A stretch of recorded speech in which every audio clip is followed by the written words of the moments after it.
Mtazamaji wa TBC1, karibu sana kwenye kipindi cha Mwanazuoni. Kama ambavyo ilivyo kawaida, siku zote tunasema kwamba utafiti ndipo sehemu ambapo tunazungumza na namna ambavyo umekuwa suluhu katika mambo mbalimbali ya kijamii, kisiasa, kiuchumi, lakini pia katika utamaduni na mambo yote ya burudani. Utafiti ndio eneo ambalo linaleta majawabu, linaleta suluhu ya mambo mbalimbali ambayo pengine jamii imekosa majibu. Hii leo niko katika chuo kishiriki cha elimu cha Dar es Salaam, kutoka chuo kikuu cha Dar es Salaam. Hapa ni DUCE. Tunazungumza kuhusiana na utafiti, kuhusiana na namna gani ufundishaji wa awali kwa watoto wa shule za awali, michezo. Tunazungumzia michezo, namna ambavyo inasaidia katika kufundisha ama kukuza uelewa wa mtoto katika swala zima la kujifunza. Niko na Dr. Subilaga Kejo, yeye ni mhadhiri chuo kishiriki cha elimu cha Dar es Salaam, yani DUCE, kutoka chuo kikuu cha Dar es Salaam. Naitwa Tobias Masalu.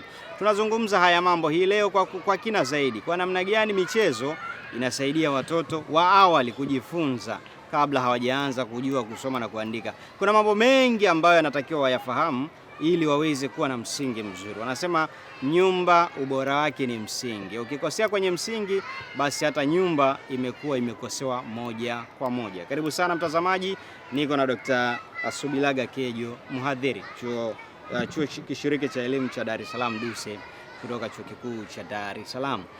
Dr. Kejo, habari za majukumu? Salama kabisa Tobias, habari za kazi? Namshukuru Mungu, habari za siku nyingi. Mara mwisho tumezungumza, tuliangazia swala zima la kusoma, kuandika na kuhesabu, KKK. Hayo yote ni mambo ya awali, shule ya awali. Leo tunazungumzia namna ambavyo michezo, ninyi watafiti mmebaini namna ambavyo michezo inasaidia katika swala zima la kujifunza kwa watoto wa shule za awali. Tuanzie hapo. Kwa nini mmekuja na huu utafiti? Sawa, asante sana Tobias.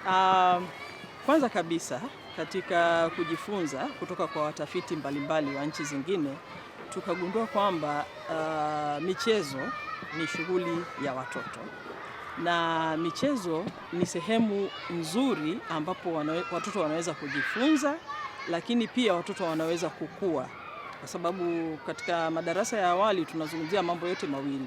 Tunazungumzia ujifunzaji, lakini pia tunazungumzia makuzi, kwa sababu wale watoto bado wako kwenye hatua za awali za kukua.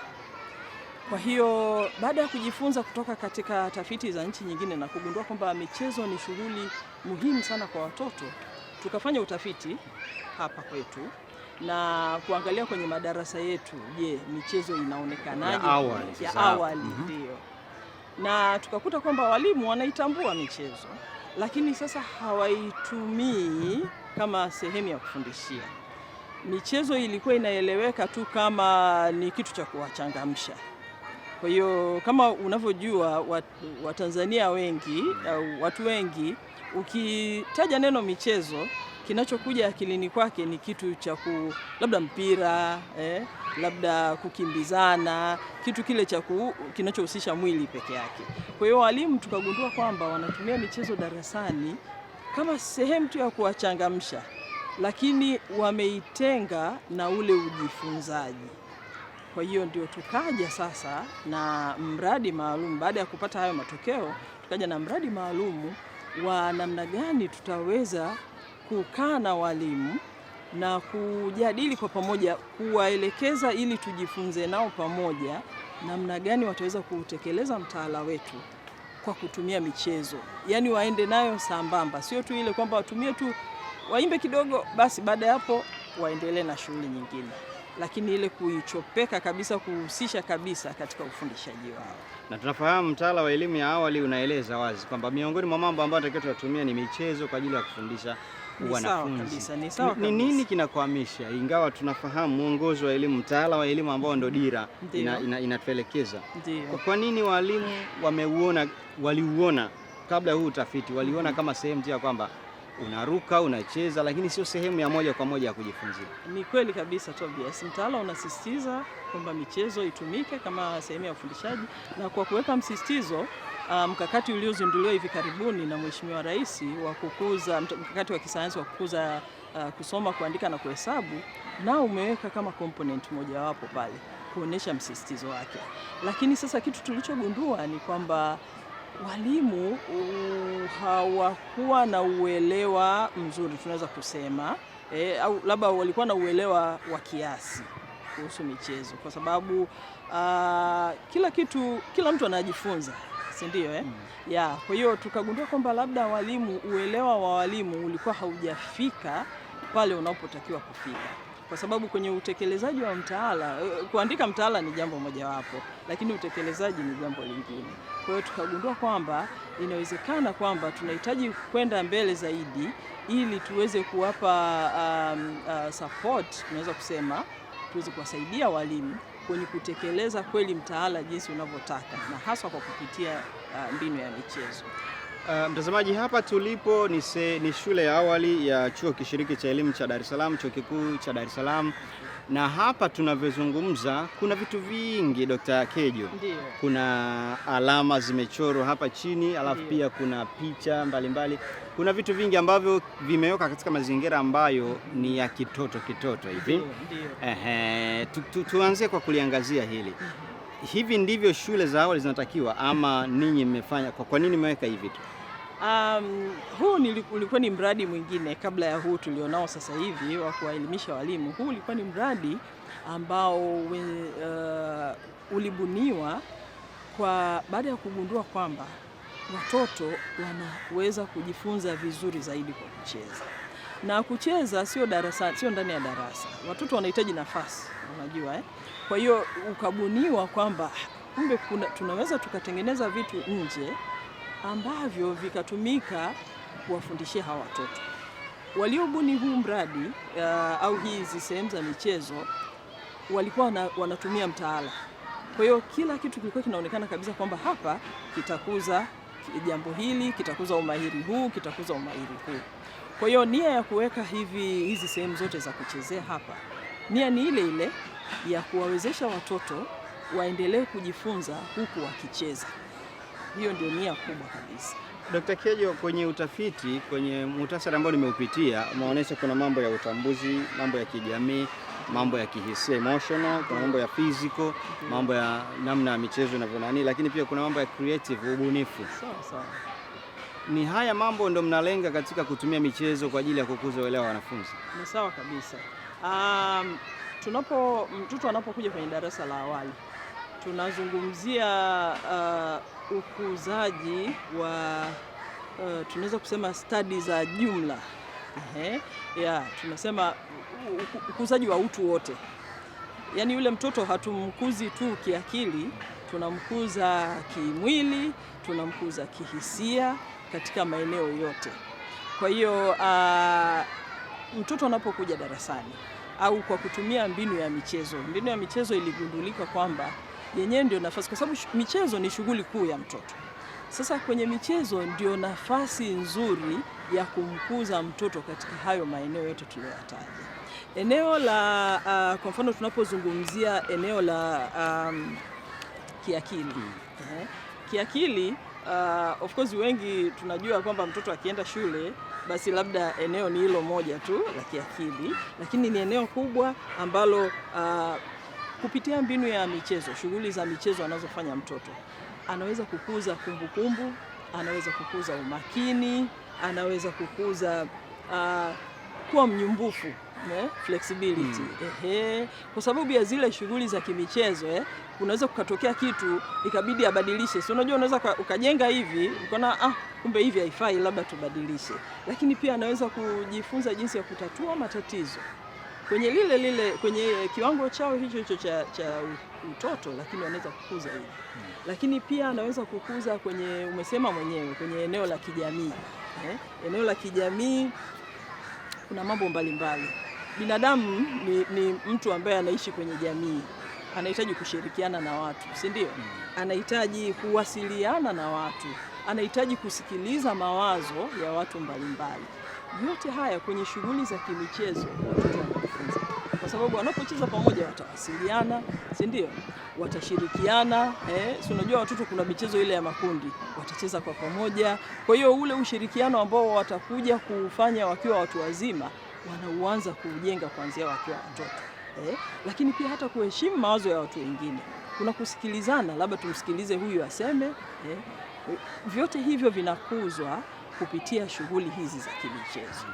Lakini upande wa kihisia, kuna mtoto aweze kutambua hisia zake. Anapokasirika atambue, lakini pia tunamuelekeza mtoto aweze akitambua afanyeje. Je, akikasirika basi apige tu kila mtu, au akikasirika afanyeje? Lakini ni kutambua hisia zake. Kupitia michezo anaweza kueleza hisia zake, kwamba sasa hivi anajisikia njaa, anajisikia nini. Wanaweza wakafanya maigizo, wanaweza wakafanya michezo mbalimbali ya kuweza kujua hilo. Lakini kwa upande wa kimwili ambao ndio inajulikana zaidi ni kukuza viungo vya mwili. Kukuza viungo vya mwili, tunazungumzia viungo vya aina mbili. Kuna viungo misuli mikubwa tunasema, kupitia michezo ya kukimbizana, michezo ile inayohitaji mijongeo au movement ya mwili mzima. Lakini pia michezo ya kutumia vidole, ile tunasema ni kukuza misuli midogo midogo. Kukuza misuli midogo midogo ya vidole kwa kufanya shughuli mbalimbali, kubandika vitu, kukatakata vitu, kufinyanga vitu, vyote vile vinakuza misuli midogo midogo. Na uzuri ni kwamba huu ukuzaji wa misuli midogo midogo ni maandalizi ya kujifunza kuandika, kuja kushika kalamu. Halafu la mwisho tumelisema ni kuhusu ubunifu. Michezo inasaidia pia kukuza hilo eneo. Watoto wanakuwa wabunifu kwa sababu ya zile shughuli wanazozifanya zinawapa kufikiria, kubuni solution ya jambo fulani wamekutana nalo, kubuni kitu fulani watakifanyeje, kubuni nani na nani wafanye nini. Umewahi kuona watoto wanatunga mchezo, wanatoka nje wanatunga mchezo wafanyeje? Yote hiyo inajengwa kwenye michezo. Kwa hiyo hayo ni maeneo makuu ambayo yana faida kwa kweli kwenye shughuli za michezo. Dr. Kejo, kuna component mbili. Ndio. Ambazo kuna wazazi na kuna walimu. Tukianza na wazazi. Ndio.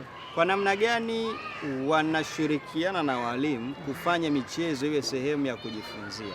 Ndio. Ama ni kwa namna gani wanakwamisha michezo iwe sehemu ya kujifunza kwa watoto wao? Sawa sawa. Kwa kweli ushirikiano na wazazi ni muhimu kama ulivyosema. Tumepata malalamiko sana kutoka kwa walimu. Zile wiki za mwanzo, kwa sababu watoto wanaanza kuja kuchora kwenye madarasa ya awali, wanaanza kuja angalau kuchora, kutrace baadaye.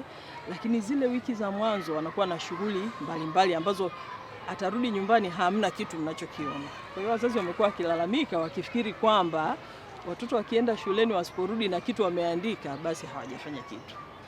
Lakini kitu ambacho tunasisitiza sana siku zote kwa walimu ni kuongea na wazazi.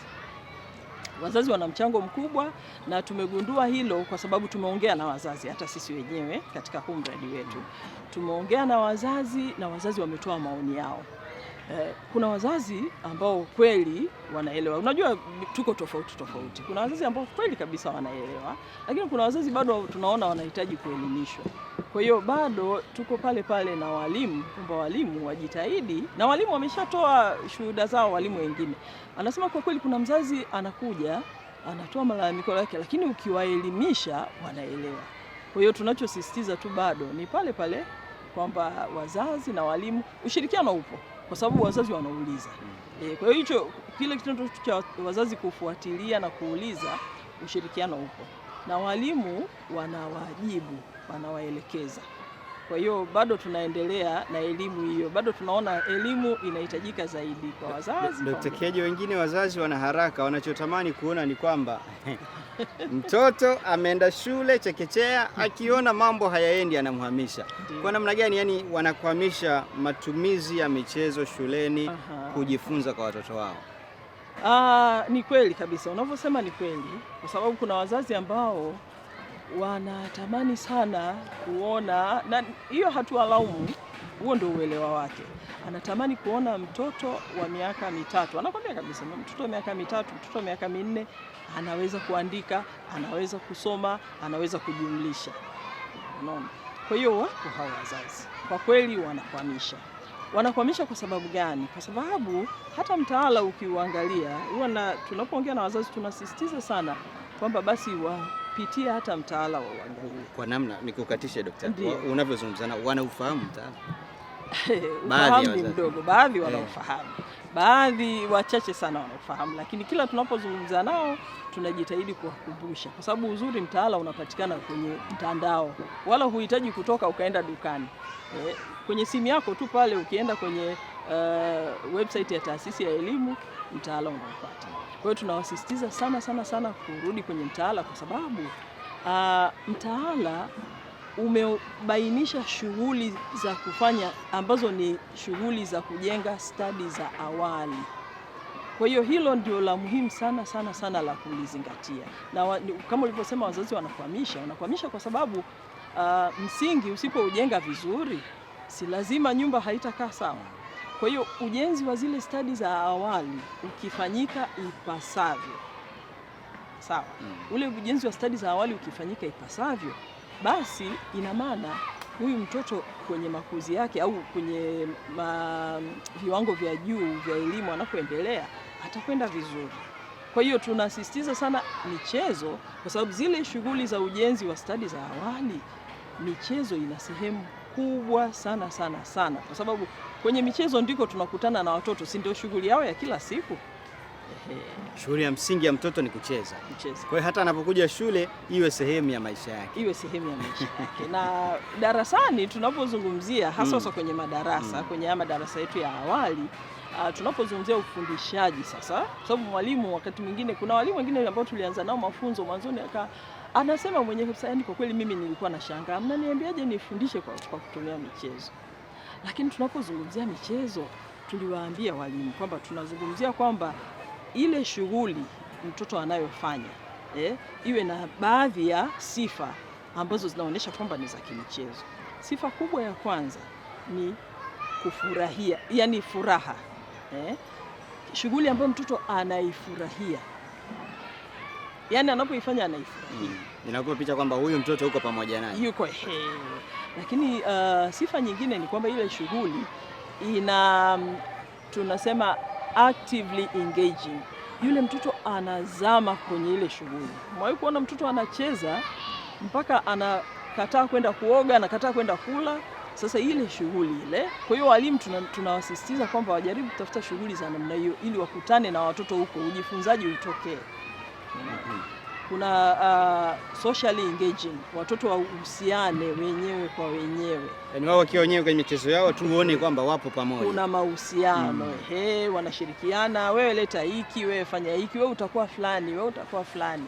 Zote hizo ni shughuli za kimichezo. Lakini pia kuna ile tabia tunasema maana, meaningfulness. Shughuli ambayo inaleta maana kwa mtoto. Kwa hiyo hata kama mwalimu anaandaa, inawezekana mwalimu anaweza akaandaa kashughuli ili akiweke kwa namna ya michezo, lakini basi iwe inaleta maana. Iwe inaleta maana kwa maana gani? Kwamba watoto kile wanachokifanya kiwe ni kile wanachokielewa.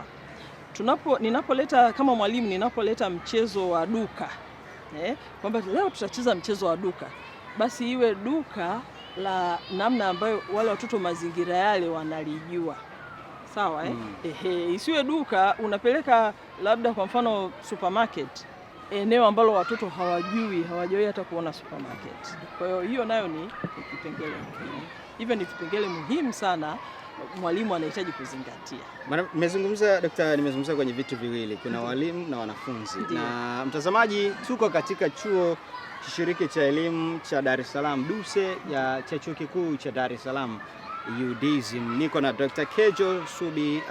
Subilaga Kejo, yeye ni mhadhiri katika chuo cha DUCE. Hapa tunazungumzia namna ambavyo michezo inasaidia watoto wa awali katika kujifunza, katika kukuza utambuzi wa kiakili, kijamii, kihisia, kimwili, lakini pia katika swala zima la ubunifu. Ni utafiti ambao wameufanya chuo kikuu na kubaini kwamba michezo ni moja ya sehemu kubwa ya wanafunzi wa awali kujifunza na kuelewa mazingira yao, lakini pia katika ukuaji wa mambo matano ambayo nimeyataja: akili, kijamii, kihisia, kimwili, lakini pia katika swala zima la ubunifu. Dokta, nilikuwa na component mbili. Moja ni wazazi, umezungumza ushiriki wao, namna wanavyosaidia na namna wanavyokwamisha.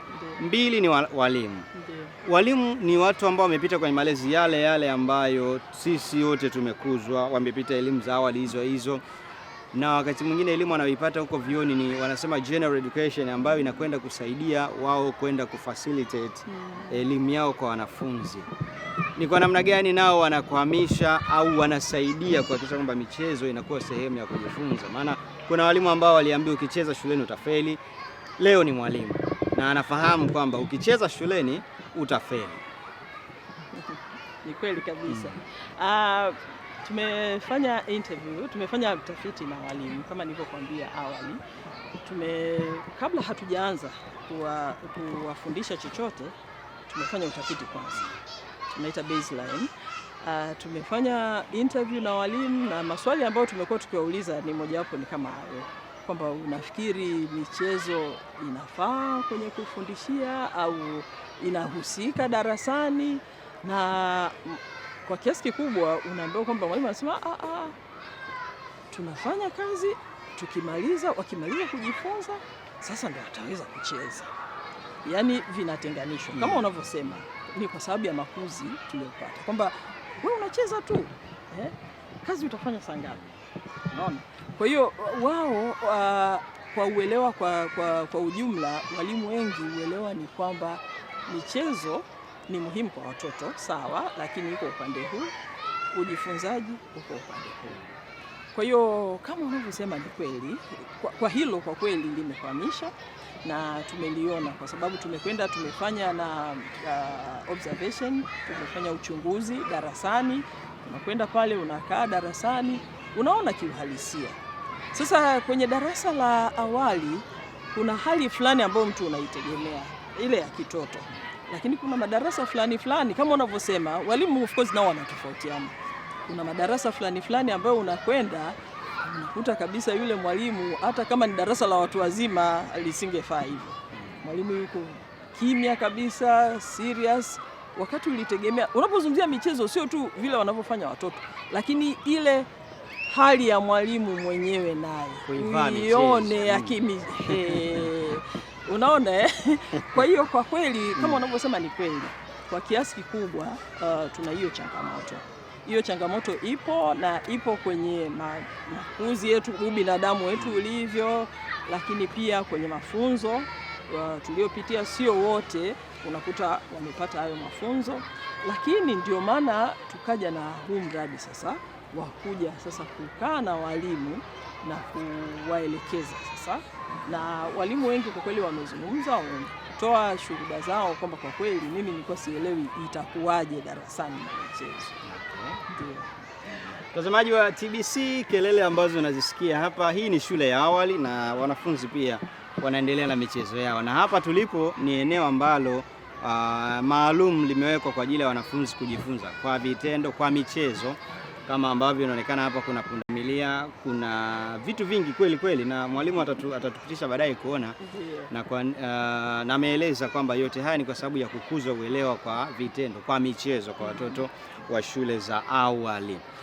Mwalimu, tukiwa tunaelekea ukingoni, moja ya mambo ambayo yanafanyika ili kuhakikisha elimu yetu inazidi kuboreka ni pamoja na serikali kutunga sera kurahisisha ama kufacilitate mfumo mzima wa elimu.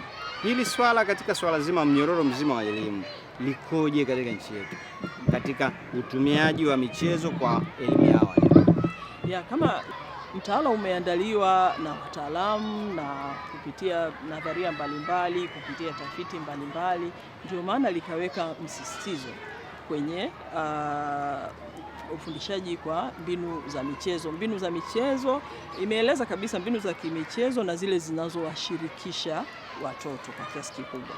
Kwa hiyo kwa kweli kwa upande wa mtaala linatambulika hilo, na mimi nilifurahi sana mtaala ukiishia hapo. Mkakati wa hivi karibuni wa kukuza KKK kwa madarasa ya awali, la kwanza na la pili, kwa kweli nilifurahi personally.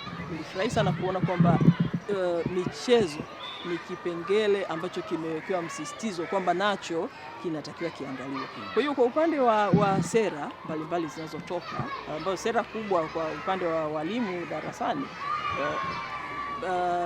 document kubwa ya sera ni mtaala kwa mwalimu. ule umesisitiza na umesisitiza kwa kweli kiasi cha kutosha. Kinachobaki sasa ni utekelezaji ambao ndio tunaingia sasa sisi wadau mbalimbali kwenye kusapoti huo utekelezaji. Kazi kubwa tuliokuwa ambayo tunaendelea kuifanya ni hiyo, ni kusapoti utekelezaji wake, na tunachoshukuru ni kwamba huu mradi wetu tumefanya sio hapa Duse peke yake. Tulianza na walimu wa hapa wa awali wa Duse, lakini tumeenda kwenye kata yetu hii ni kata ya Miburani.